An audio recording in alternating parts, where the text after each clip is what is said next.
दोस्तों, हिंदू धर्म के 4 धामों में से एक द्वारका धाम को भगवान श्री कृष्ण की नगरी कहते हैं। द्वारका धाम गुजरात के काठियावाड़ क्षेत्र में अरब सागर के समीप स्थित है।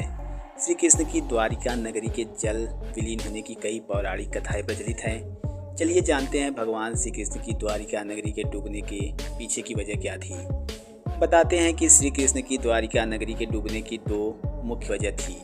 पौराणिक कथा के अनुसार जरासंध द्वारा प्रजा पर होने वाले अत्याचारों को रोकने के लिए भगवान श्री कृष्ण मथुरा को छोड़कर चले गए थे। श्री कृष्ण ने समुद्र किनारे अपनी एक दिव्य नगरी बसाई। इस नगरी का नाम द्वारका रखा गया। माना जाता है कि महाभारत के 36 वर्ष बाद द्वारका नगरी समुद्र में डूब गई थी। महाभारत में पांडवों की विजय हुई और सभी कौरवों का नाश हो गया था। इसके बाद जब युधिष्ठिर का हस्तिनापुर में राज तिलक हो रहा था, उस समय श्री कृष्ण भी वहां मौजूद थे। तब गांधारी ने श्री कृष्ण को महाभारत युद्ध का दोषी ठहराते हुए भगवान श्री कृष्ण को श्राप दिया कि अगर मैंने अपने आराध्य की सच्चे मन से आराधना की है और मैंने अपनी पत्नी व्रता धर्म निभाया है, तो जिस तरह मेरे कुल का नाश हुआ उसी तरह तुम्हारे कुल का भी नाश हो, तुम्हारी आंखों के समक्ष ही होगा। कहते हैं इस श्राप की वजह से श्री कृष्ण की द्वारिका नगरी पानी में समा गई।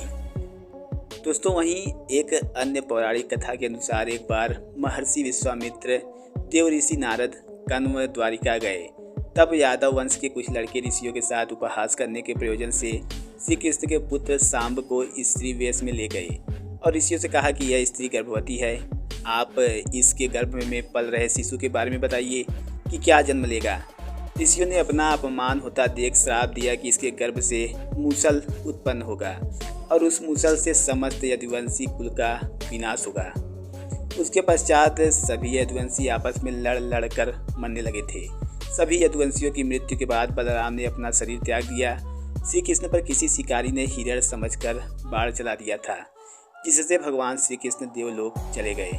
उधर जब पांडवों को द्वारका में हुई अनहोनी का पता चला तो अर्जुन तुरंत द्वारका गए और श्री कृष्ण के बचे हुए परिजनों को अपने साथ इंद्रप्रस्थ लेकर चले गए। इसके बाद देखते ही देखते पूरी द्वारिका नगरी रहस्यमयी तरीके से समुद्र में समा गई।